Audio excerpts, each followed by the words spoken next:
नमः। नमो ब्राह्मण्य देवाय गोब्राह्मणहिताय च जगद्विताय कृष्णाय गोविन्दाय नमो नमः।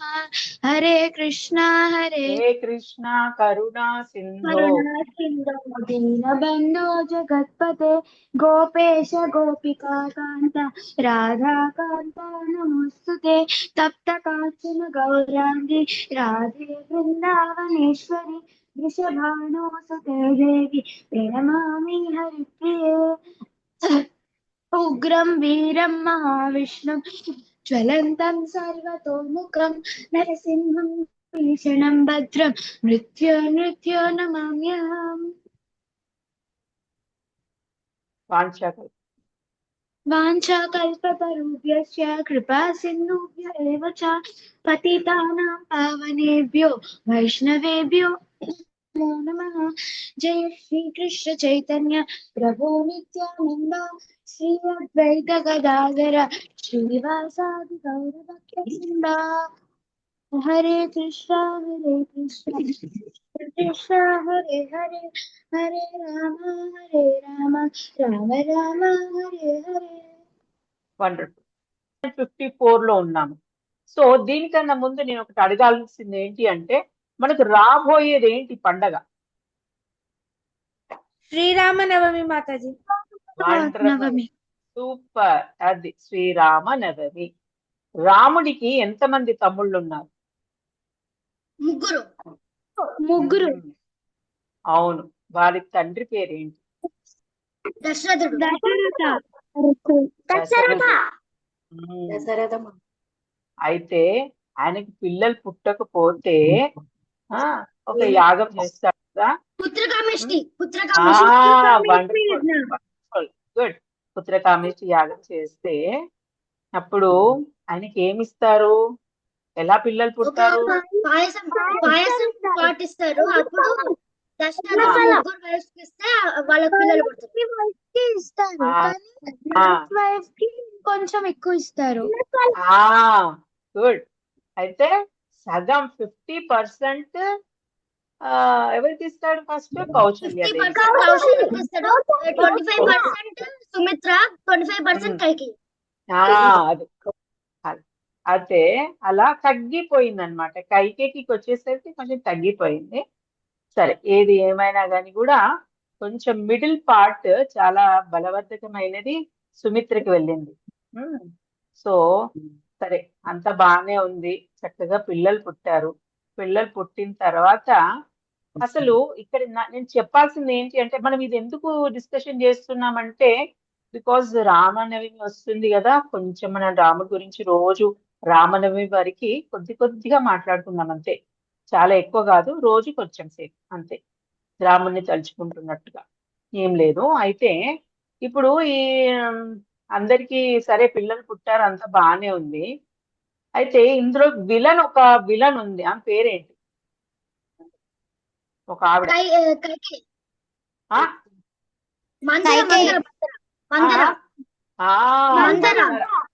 మందర.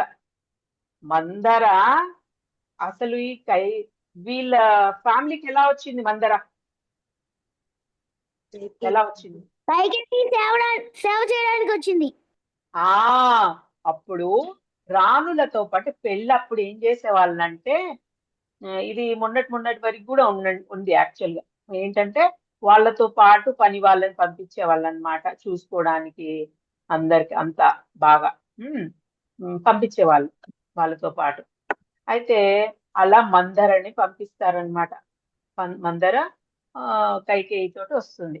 వచ్చినప్పుడు ఫస్ట్ నుంచి కైకేయికి రాముడు అంటే ఇష్టం లేదా? చాలా ఇష్టం. కైకేయికి రాముడు లక్ష్మణ్ అసలు వ్యత్యాసం లేదన్నమాట. తన బిడ్డలకును వేరే వాళ్ళ బిడ్డలతోటి అసలు తేడా లేదన్నమాట. వాళ్ళన్నా ఎవరన్నా చాలా ఇష్టం ఆమెకి. రాముడు అంటే చాలా ఇష్టం. అయితే ఆమె ఏం చేసింది? ఫస్ట్ ఎప్పుడైతే ఈ పెళ్లి అయిపోతుంది, రాముడికున్న సీతకి పెళ్లి అయిపోయిన తర్వాత కైకేయి ఒకటి ప్రజెంట్ చేస్తుంది. అదేంటి? మాతాజీ కైకేయికి చెప్తుంది మాతాజీ నువ్వు చాలా తప్పు పని కైకేయి చేస్తున్నావు. కాదు కైకేయి రాముడికి ఒక ప్రెజెంటేషన్ ఇస్తుంది, అదేంటి?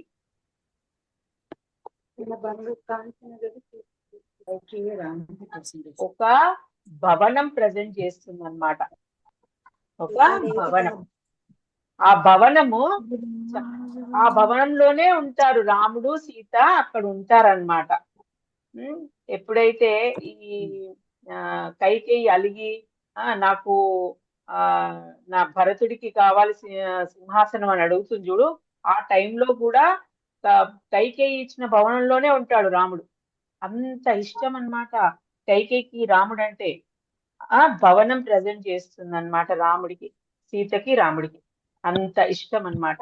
కానీ ఈ మందర వచ్చి ఏం చెప్తుంది, ఈ కైకేయికి ఏం చెప్తుంది?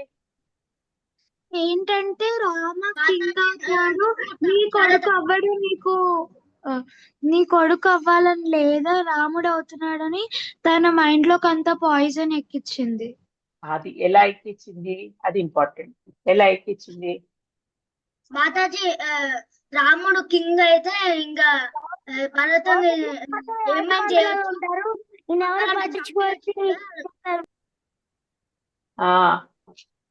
ఒక్కరు చెప్పండి, ఎవరో ఒకరు చెప్తున్నారు. కృష్ణ ఆరాధ్య అనుకుంటా, చెప్పమ్మా ఏంటి? కౌసల్యాని రాజమాత లాగా చూసి నేను ఎవరు పట్టించుకోరని చెప్పింది మాది. రాజమాత కౌసల్య అయిపోతుంది అని చెప్తుంది, అదొక పాయింట్. ఇంకోటి ఏం చెప్తుందంటే, ఇంకొకటి భరతుని ఏమైనా చేయొచ్చు, కావాలంటే చంపేయచ్చు కూడా, ఎందుకు నీ కొడుకుని కింగ్ చేసుకోవచ్చు కదా అంటారు. సరే, దానికన్నా ముందు ఏంటంటే ఇంపార్టెంట్ పాయింట్ ఏం చెప్తుందంటే, ఎలా ఆమె మనసులో చాలా నాటుకుపోయేటట్టు ఎలా చేసిందంటే, ఏం చెప్పిందంటే, ఇప్పుడు జనకుడు ఉన్నాడు కదా సీత తండ్రి, ఆ జనకుడికిను నీ తండ్రికి అంటే కైకేయి ఫాదర్కి, నీ పుట్టినింటి వాళ్ళకును ఆ జనకుడికి వాళ్ళిద్దరికి గనక యుద్ధం అనేది జరిగింది అనుకో, రాముడు ఎవరు దిక్కుంటాడు? వాళ్ళ మామ దిక్కుంటాడు కదా. అప్పుడు నీ వాళ్ళని అందరిని చంపేసే ఇదొచ్చేస్తుంది, చంపేయొచ్చు. అలా విషయం పడుతుంది అనమాట మెల్లమెల్లిగా. అందుకోసమే చెడు సాంగత్యం ఎంత ప్రభావం చూపెడుతుందో చూడండి. అలా విషయం పడుతుంది. నీ వాళ్ళకి యుద్ధం జరిగితే ఆ సీత వాళ్ళ తండ్రికును నీ తండ్రికి యుద్ధం కనుక ఫ్యూచర్ లో జరిగితే రాముడు ఎవరు దిక్కుంటాడు? ఆబ్వియస్లీ సీత సైడే ఉంటాడు, జనకుడు దిక్కుంటాడు. అప్పుడు నీ వాళ్ళందరినీ చంపే ఇదొచ్చేస్తుంది అని ఇట్లాంటి అన్ని లేనిపోని అన్ని చెప్తుంది అనమాట. రాజమాత ఎవరవుతారు? కౌసల్యాదేవి అవుతుంది. నువ్వేంటి అప్పుడు? నువ్వెందుకు ఇంకా ఇప్పుడు అప్పుడు ఏమి గుర్తు చేస్తుంది? ఏదో ఒకటి గుర్తు చేస్తుంది ఆమె. ఏం గుర్తు చేస్తుంది? మాతాజీ రెండు వరాలు గుర్తు చేస్తుంది దశరథుని ఒక యుద్ధంలో కాపాడినందుకు కైకేయికి రెండు కోరికలు అడగమని చెప్తారు మాతాజీ దశరథుడు. గుడ్. అది యూజ్ చేసుకోమని చెప్తుంది. అది యూజ్ చేసుకో. ఆ 2 వరాలు ఉన్నాయి కదా నీకు ఇస్తా అన్నాడు. ఇప్పుడు ఆ 2 వరాలు నువ్వు యూజ్ చేసుకో అని చెప్తుంది. అప్పుడు ఈమెం చేస్తుంది? అప్పుడు ఈమెకు అర్థమవుతుంది. కరెక్ట్ చెప్పేది మందర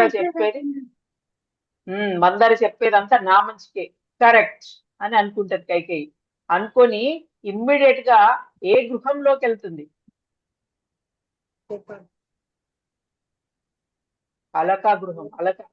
అలకలేస్తారు కోపగృహం. రైట్. కోపగృహంలోకి వెళ్ళిపోతుంది. అది అక్కడ అంటే ఇంకా మీకు అర్థమైపోయిందో కోపగృహం అంటే ఏంటో. అది అందులోకి వెళ్ళిపోతుంది అనమాట. వెళ్ళిపోయి అన్ని చెల్లా చెదర పడేస్తుంది అనమాట. జుట్టులో ఉన్న పువ్వులు పడేస్తుంది, అన్ని అవి ఇవి అన్ని పడేస్తుంది. ఇంకా ఆటోమేటిక్ గా నెక్స్ట్ దంతా మనం తర్వాత ఇక నెక్స్ట్ ఎపిసోడ్ లో మాట్లాడుకుందాం. ఇక్కడ వరకు ఏంటంటే మీకు తెలియాలి ఎటువంటి సాంగత్యం వల్ల మనం ఎంత ఇదైపోతాం అనేది తెలుసుకోవడం. ఓకే, శ్లోక నెంబర్ 53 మనము ఆహ్లాద్ని అడుగుదాం. ఆహ్లాద్ చెప్పండి. మాతాజీ రిపీట్ చేస్తా. శృతి విప్రతిపన్నాతే శృతి విప్రతిపన్నాతే యదా స్థాస్యతి నిశ్చలా యదా స్థాస్యతి నిశ్చల స్థాస్యతి స్థాస్యతి నిశ్చలా చల సమాధావచలా బుద్ధిస్థదా సమాధవచల బుద్ధిస్తదా యోగమవాప్స్యసి. యోగమవాప్స్యసి. When your mind is no longer disturbed by the flowery language of the Vedas, and when it remains fixed in the trance of self-realization, then you will have attained the divine consciousness. కామ్యకర్మ కాండలను చెప్పే వేద విభాగాల వైపు ఆకర్షితం కాకుండా నీ బుద్ధి ఎప్పుడైతే భగవంతుని యందే నిశ్చలంగా ఉంటుందో అప్పుడు సంపూర్ణమైన యోగ స్థితిని పొందెదవు. కర్మకాండలు చాలా ఉంటాయి, ఎన్నో. ఇది చెయ్యి, అది చెయ్యి, అది చెయ్యి, ఇది చెయ్యని. సో నువ్వు వాటికి ఎక్కువ అట్రాక్ట్ కాకు అని చెప్తున్నాడు. అట్రాక్ట్ కాకుండా భక్తి చెయ్యి రోజు, చాలు, అంతే. నువ్వు భగవంతుని దగ్గరికి ఈజీగా వెళ్ళిపోవచ్చు. అది రేస్ చేసావా? ఓకే. అర్జున ఉవాచ స్థిత ప్రజ్ఞస్య కా భాషా సమాధిస్తస్య కేశవ స్థితదీహి కిం ప్రభాషేత కిమాసీత వ్రజేత కిం. ఇక ఇక్కడ చెప్పేది ఏంటి అంటే, మాతాజీ ఒకసారి థర్డ్ లైన్ చెప్పరా? స్థితదీహి కిం ప్రభాషేత కిమాసీత వ్రజేత కిం.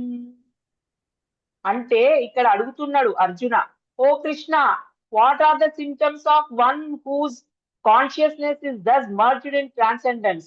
How does he speak and what is his language? How does he sit and how does he walk? అంటే ఆయనకి చాలా ఆశ్చర్యంగా ఉందన్నమాట. ఏంటి?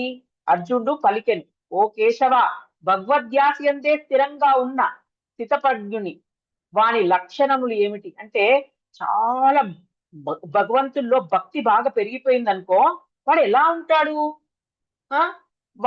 వాడు ఎట్లా మాట్లాడతాడు, ఎలా కూర్చుంటాడు, ఎలా నడుస్తాడు, అర్థం కావట్లేదు అన్నమాట. చెప్తున్నాడు కదా కృష్ణ, యోగ బుద్ధిని ఉపయోగించాలి. బుద్ధి ఎప్పుడు బాగుపడుతుంది అని అంటే, నువ్వు ఎప్పుడైతే డివోషనల్ అంటే ఎక్కువగా భక్తిలో మునిగిపోతావో అప్పుడే నీకు కృష్ణ కాన్షియస్ లో ఉంటావో అప్పుడే నీ బుద్ధి బాగా పనిచేస్తుంది అని చెప్తాడు కదా ఇంతకుముందు శ్లోకాస్ అన్నిట్లలో. సో అందుకే అర్జునుడు అంటున్నాడు, మరి ఇంత భక్తి ఉన్నవాడు స్థితప్రజ్ఞుడు అంటే, నిన్న ఇక్ష్వాకు అడిగాడు, ఇక్ష్వాక ఎవరు అడిగారు స్థితప్రజ్ఞుడు అంటే ఎవరు అని. అంటే స్థితప్రజ్ఞుడు అంటే ఏంటి? ఎప్పుడైతే నువ్వు టోటల్ గా భక్తిలో మునిగిపోతావో, అంటే ఎప్పుడైతే కృష్ణ మాస్టర్ నువ్వు స్లేవ్ అనుకుంటావో, ఆ స్టేజ్ కి వెళ్ళిపోతావో, అప్పుడు నువ్వు ఏదైనా కూడా డబ్బులకు చేయవు, ఫ్రీగా చేసేస్తూ ఉంటావు, అందరికి హెల్ప్ చేయాలని చూస్తూ ఉంటావు. సో అలా నువ్వు ఎప్పుడైతే నువ్వు అంత దాంట్లో ఇదిలోకి వెళ్ళిపోతావో, అంత భక్తిలోకి వెళ్ళిపోతావో, అంటే ఎలా హెల్ప్ చేయడం అంటే ఇన్ ద సెన్స్ వాట్, వాడికి ఏ విధంగా హెల్ప్ చేస్తూ ఉంటావు మనుషులకి అంటే, వాడికి దేవుడు అంటే ఏంటో చెప్పాలని చూస్తూ ఉంటావు. హెల్ప్ అంటే ఏదో డబ్బులు ఇవ్వడము, అన్నం పెట్టడం అంటే ఇంకా బెస్ట్ అనుకో, ప్రసాదం ఇవ్వడం మంచిదే, ప్రసాదం పెడుతూ ఉంటాడు అందరికి. ప్లస్ భక్తి అంటే దేవుడు అంటే ఎవరో చెప్పడానికి ట్రై చేస్తూ ఉంటాడు. వాడికి ఏం మాట్లాడినా కృష్ణ గురించే మాట్లాడుతూ ఉంటాడు. అంత భక్తిలో వెళ్ళిపోతాడు చూసావా, వాడు స్థితప్రజ్ఞుడు అనమాట. చాలా అనమాట, టోటల్ గా ఇమ్మర్స్డ్ అయిపోయాడు. సో అట్లాంటి వాడు లక్షణాలు ఎట్లుంటాయి, వాడు ఎట్లా కూర్చుంటాడు, వాడు ఎట్లా మాట్లాడతాడు, వాడు ఎట్లా నడుస్తాడు, అంతే కదా. ఇవాళ రేపు ఎవరు విరాట్ కోహ్లీ అంటే పిచ్చి వాళ్ళకి, వాడి పోస్టర్లే పెట్టుకుంటూ ఉంటారు. అంత ఇదిలోకి వెళ్ళిపోతారు అనమాట, పిచ్చి. ఇంకా IPL లా ఏంటి అసలు అవేవో స్పోర్ట్స్ వస్తూ ఉంటే పిచ్చి వెళ్ళిపోతారు, ఇంకా డీప్ గా అయిపోతారు.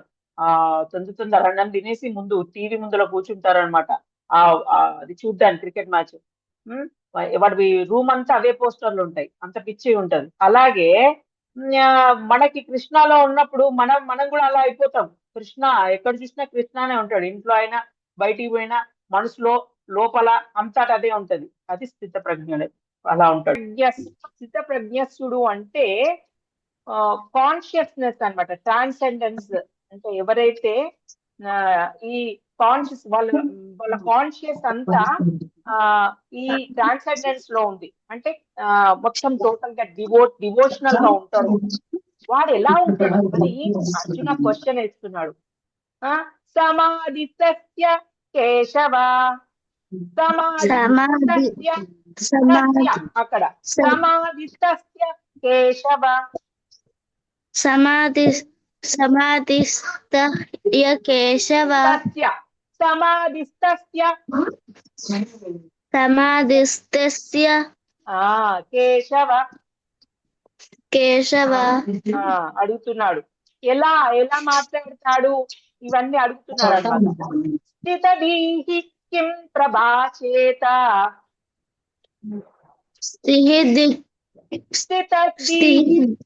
స్థితదీహి కిం ప్రభాషేత, స్థితదీహి కిం ప్రభాషేత, కిమాసీత వ్రజేత కిం, కిమాస్త వ్రజతే కిం, కిమాసీత. ఇగో ఇక్కడ పైన బార్ ఉంది కాబట్టి సీత, కిమాసీత వ్రజేత కిం, కిమాసీత వ్రజేత కిం. ఆయన మాట్లాడే భాష ఎట్లుంటుంది, మనకి అందరికి చాలా ఇంట్రెస్టింగ్ ఉంటది కదా. ఎవరైనా ఒక గ్రేట్ పర్సన్, మోడీ అయినా తీసుకోండి, ఫర్ ఎగ్జాంపుల్ మోడీ ఇప్పుడు ప్రపంచం అంతా చాలా ఫేమస్ అయ్యాడు. సో ఆయన మీద కొందరికి చాలా డౌట్స్ ఉంటాయి. మోడీ అసలు ఇన్ని భాషలు ఎలా నేర్చుకున్నాడు, మోడీ ఏం చేస్తారు పొద్దుట లేచి, మోడీ ఎలా మాట్లాడతాడు, ఒక భాష నుంచి ఇంకొక భాషకి ఎలా స్విచ్ అయిపోతాడు సడన్ గా, అసలు ఆయన ఎలా నడుస్తాడు, ప్రొద్దుట లేచి మార్నింగ్ నుంచి నైట్ వరకు ఆయన ఏం తింటారు, ఇలాంటి క్వశ్చన్స్ అన్ని వస్తాయి కంపల్సరీ. కానీ మోడీ కంటే ఎక్కువ ఇవాళ రేపు ఎవరి మీద ఎక్కువగా కాన్సన్ట్రేషన్ పెడుతున్నారు, ఎవరి మీద చెప్పండి, ఎవరి మీద కాన్సన్ట్రేషన్? కృష్ణ కాదు, జనమంతా ఎవరి మీద కాన్సన్ట్రేషన్ పెడుతున్నారు? సినిమా యాక్టర్ల మీద, సినిమా హీరోస్, సినిమా హీరోయిన్స్ మీద ఎక్కువ కాన్సన్ట్రేషన్. ఏం తింటున్నారు, ఎందుకు ఇంత సన్నగా ఉంది, ఏం చేస్తుంది ఈమె, ప్రొద్దుట నుంచి నైట్ వరకు ఏం చేస్తుంది ఆ హీరో మహేష్ బాబు, ఇలా అంతా వాళ్ళ గురించే కాన్సన్ట్రేషన్ ఉంటుంది. సో దాని వల్ల ఏమవుతుంది మీకు తెలుసా? ఎప్పుడైతే సపోజ్ ఫర్ ఎగ్జాంపుల్ నేను చెప్తాను, హీరో మహేష్ బాబు మీద కాన్సన్ట్రేషన్ ఉందనుకోండి, ఎలా అయితే భరత మహారాజా జింక మీద కాన్సన్ట్రేషన్ పెట్టినట్టు మీరు కూడా అతని ఎక్కడ ఏ లోకానికి అయితే వెళ్తాడో ఆ లోకానికి వెళ్ళిపోతారు. సపోజ్ మహేష్ బాబు చూడ్డానికి సినిమాలలో బాగా చేస్తున్నాడు, ఎవరో మాట్లాడుతున్నారమ్మా, మాట్లాడకూడదు, మాట్లాడకుండా కామ్ గా ఉండండి, వినండి. సో మీరు ఎప్పుడైతే కాన్సన్ట్రేషన్ అంతా మహేష్ బాబు మీద పెడితే, ఆ మహేష్ బాబు సినిమాలో బాగానే ఉన్నాడు, కానీ రియల్ లైఫ్ లో maybe is not good, is very bad, maybe is too bad, తాగుతాడు, అలాంటి పనులు చేస్తాడు అనుకో.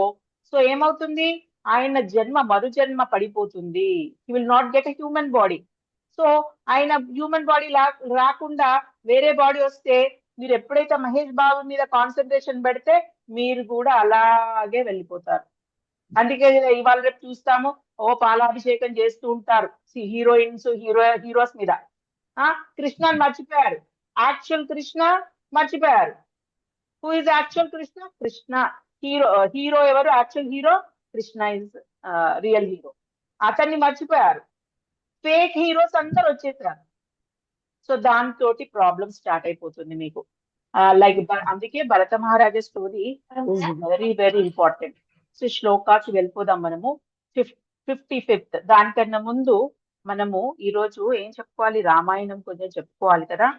మీకు తెలుసా రాముడు వీళ్ళందరూ నలుగురు అన్నమాట.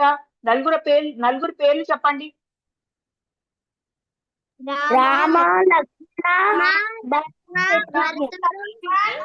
భరత శత్రుఘ్న కదా. అయితే ఈ నలుగురు అంట చాలా ఏడుస్తున్నారంట పుట్టగానే. ఒక్కటే ఏడుపు పుట్టినప్పుడు.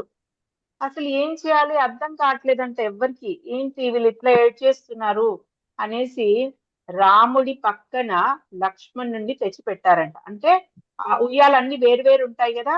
రాముడి ఉయ్యాలకు పక్కన లక్ష్మణుని ఉయ్యాల, భరతుని పక్కన శత్రుఘ్న ఉయ్యాల పెట్టగానే పెట్టినా కానీ కూడా ఏడ్చేస్తున్నారంట. విపరీతంగా ఏడ్చేస్తున్నారంట. ఏడ్చేస్తూ ఉంటే ఇంకప్పుడు ఏం చేశారు అంటే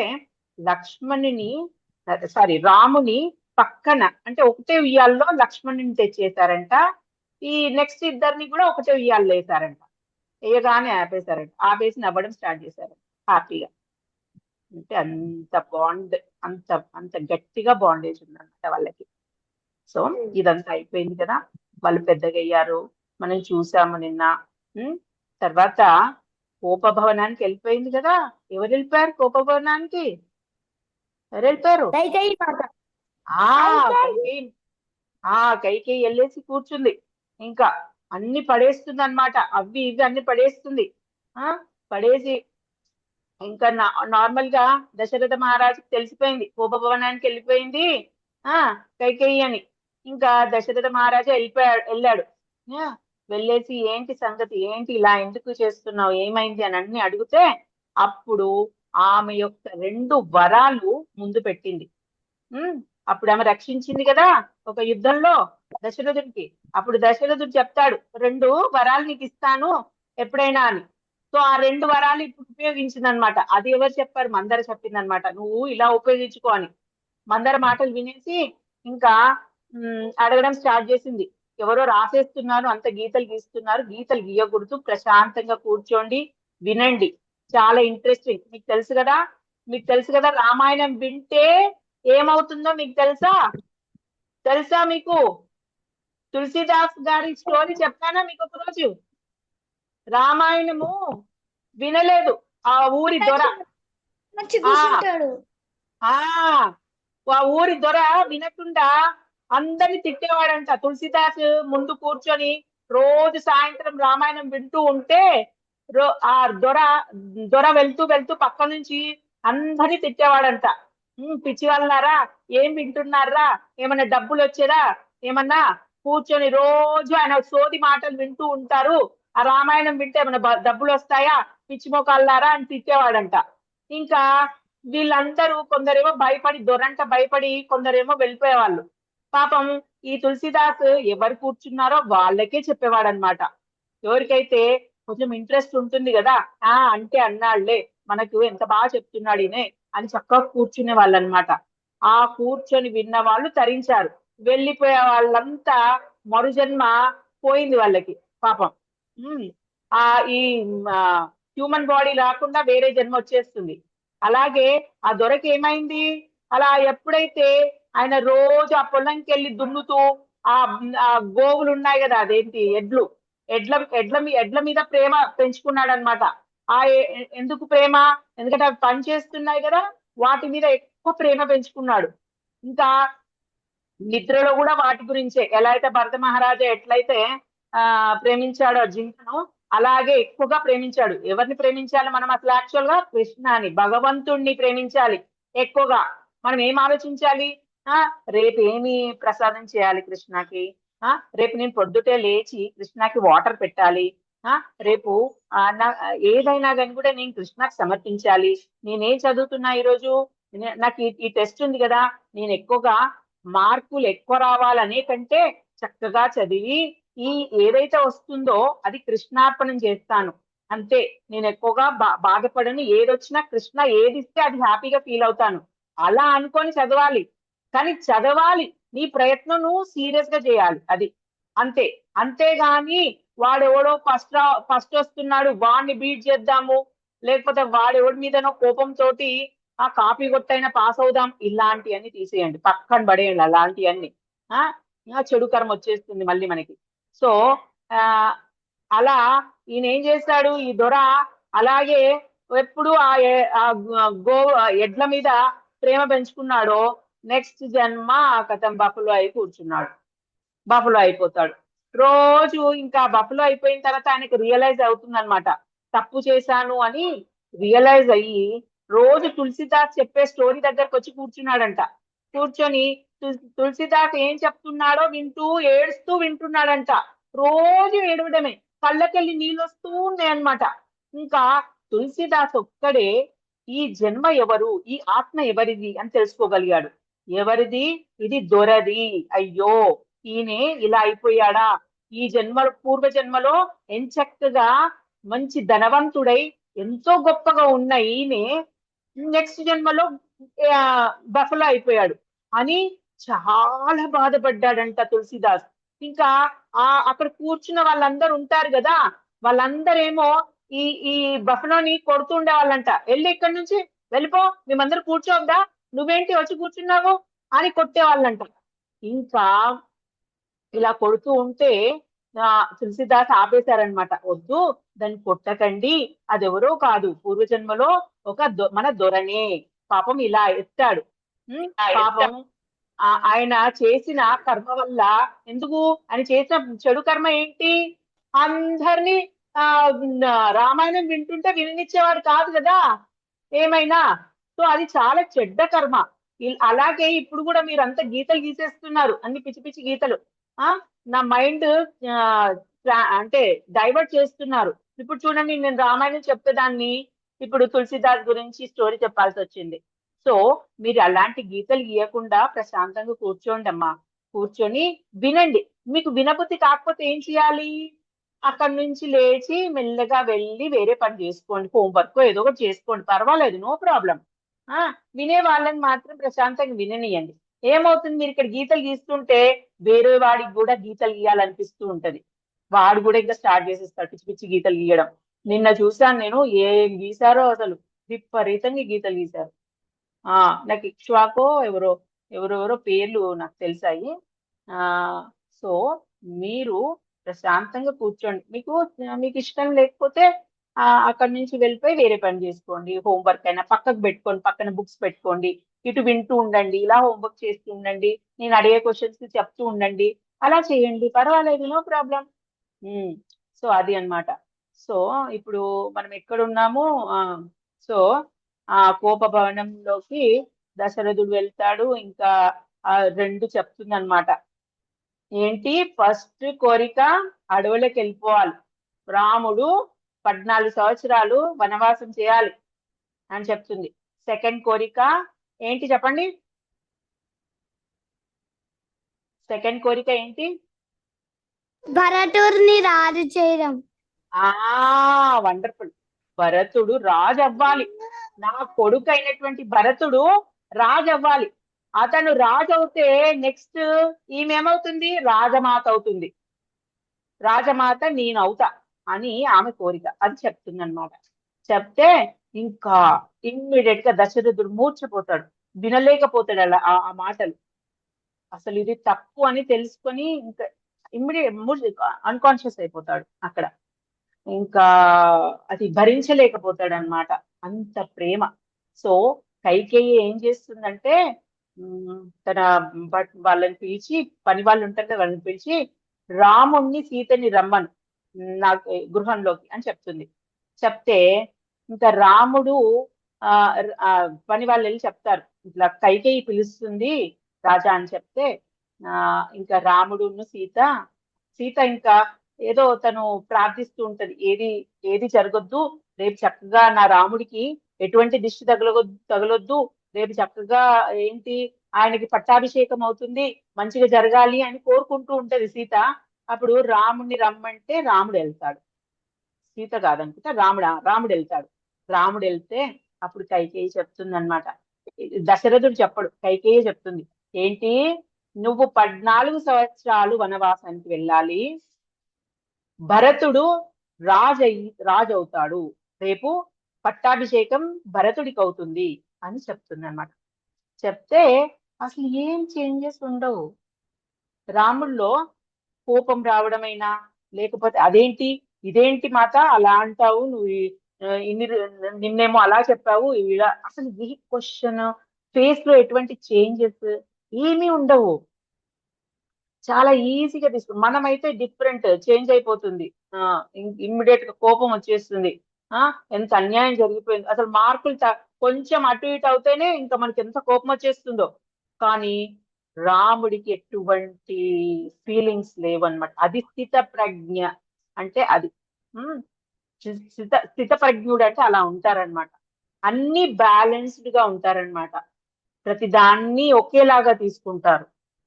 సో ఇంకా అప్పుడు అలా చెప్పగానే ఇంకా రాముడు ఏమి ఫీలింగ్స్ లేకుండా అలాగే అంటాడు, తప్పకుండా అలాగే చేస్తాను నేను అని చెప్తాడనమాట. చెప్పేసి మీ తండ్రి గారు చెప్పలేకపోయారు ఈ మాట అని అంటే, తండ్రి గారు చెప్పినా మీరు చెప్పినా ఒకటే, నాకు ఏమి లేదు దీంట్లో, నేను అంటే దీన్ని ఏదో చెడుగా తీసుకోవట్లేదు మాత అని చెప్పేసి ఇంకా నెక్స్ట్ వెళ్ళడానికి తయారవుతాడనమాట.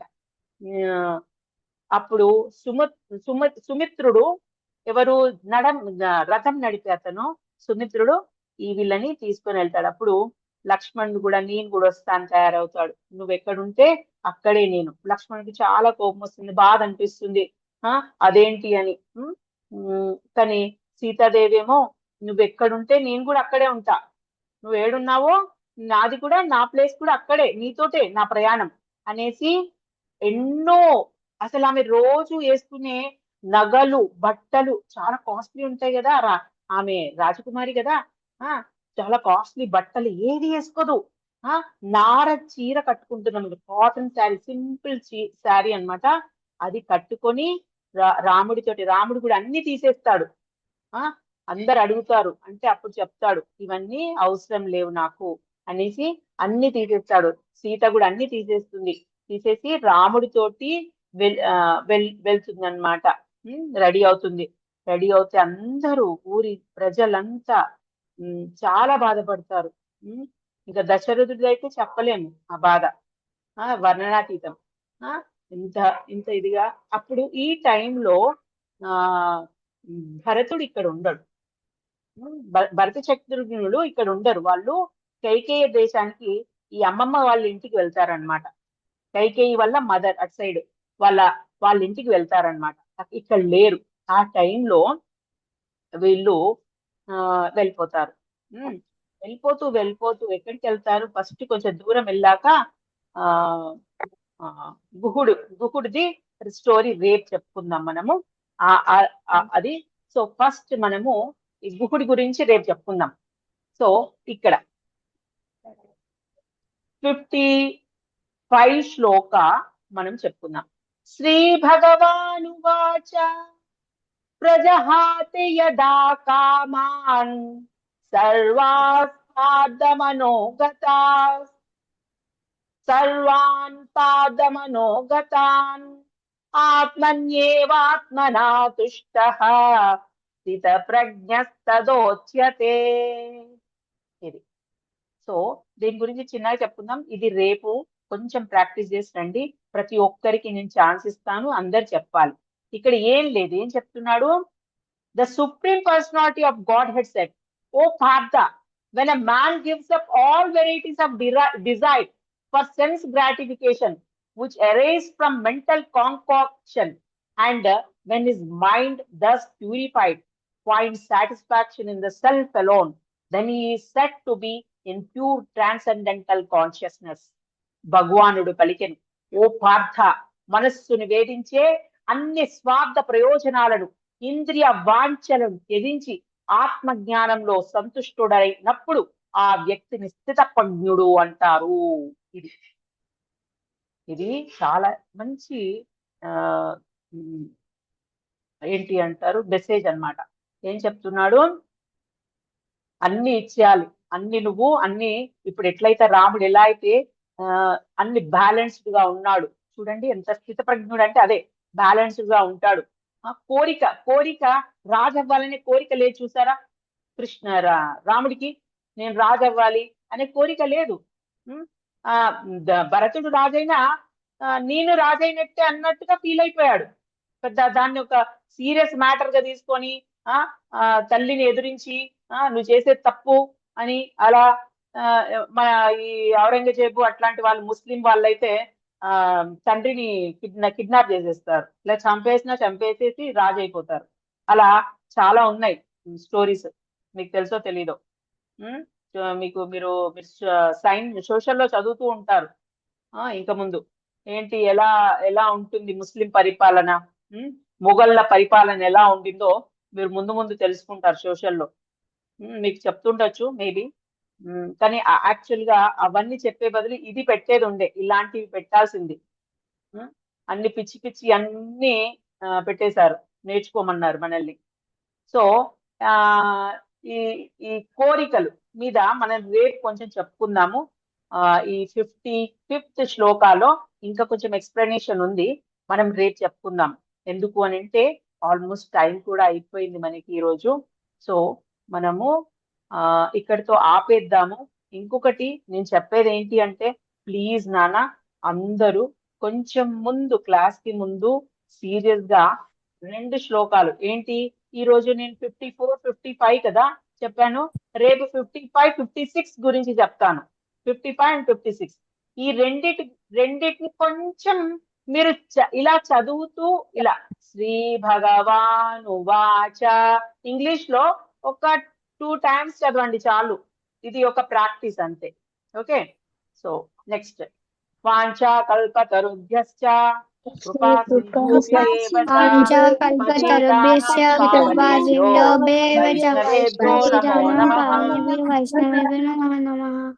గ్రంథరాజ్ శ్రీమద్ భగవద్గీత की